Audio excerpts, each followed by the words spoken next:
long as you're starting with high quality beef, cooking a good steak is as easy as throwing it on the grill or searing it in a hot skillet. But if you want perfect steak, and I'm talking steak with a rich, brown, crackling crust and a medium rare core that extends all the way from edge to edge, then you need to take your technique to the next level. Now, traditional methods like broiling, grilling, or searing in a skillet leave you with one problem.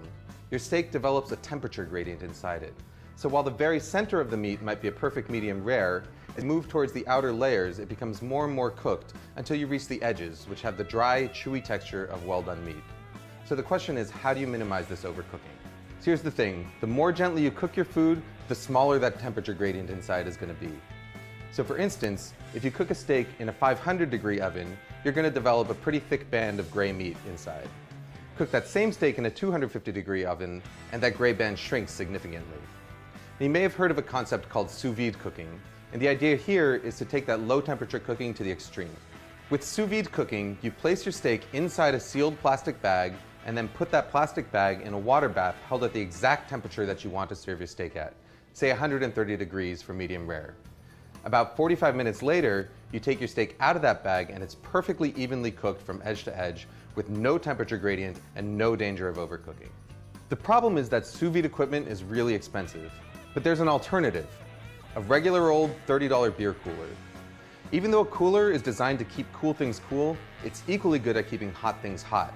So all you've got to do is fill it up with hot water, adjust the temperature with boiling water or cold water, and then place your bag meat inside it to cook. So long as you start a few degrees higher in order to compensate for the heat loss when you add your meat, it should be able to maintain its temperature for the 45 minutes required to cook most steaks, pork chops, lamb chops, chicken, or fish. You can cook your meat either in a cryovac style bag or in a regular heavy-duty Ziploc bag. In order to get the air out of a Ziploc bag, put your meat inside it, zip it up most of the way, and then slowly lower it into the water, sealing it just as the air is forced out. You've probably noticed one glaring problem. Your steak develops no crust or color. You're going to have to add this after it comes out of the cooler. Now you can do this on a grill if you want to cook outside, but my personal favorite way is to finish it in a cast iron skillet. Just heat up some oil over the highest possible heat while you carefully dry the outside of the steak in order to help it brown faster. Season the steak generously with salt and pepper, and once the oil starts smoking, add the steak to the pan along with a couple of pats of butter. Cook the steak just until it's browned on both sides, about a minute or two, and then to finish it off, hold it up vertically with tongs in order to get the edges. The beauty of this method is total flexibility in terms of timing.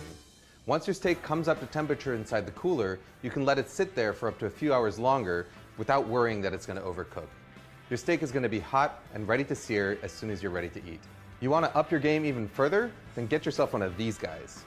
By combining the intense heat of a propane torch with a cast iron skillet, you can get a steakhouse quality char in a matter of moments.